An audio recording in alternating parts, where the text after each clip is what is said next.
how to use Dubbing Studio in ElevenLabs.io. So you are on text to speech over here, and you will go on the left and choose Dubbing Studio. After that, you will create a dub and create a project name, for example, John.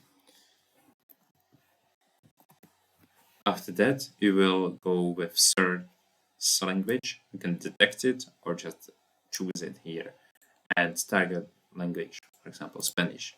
You can upload a file or an audio up to 45 minutes, or you can just type a link from YouTube, TikTok, other menu. So that's really easy to use. For example, I will just put there some random video. Okay. And I can create dubbing studio. I can reduce usage, and I can also detect the speakers.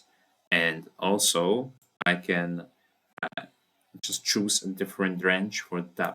For example, from 000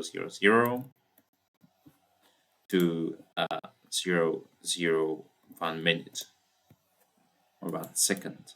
So like this.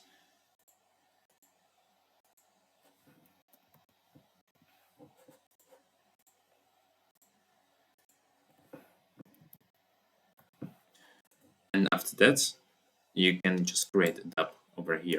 That's it for this video. See you in the next one.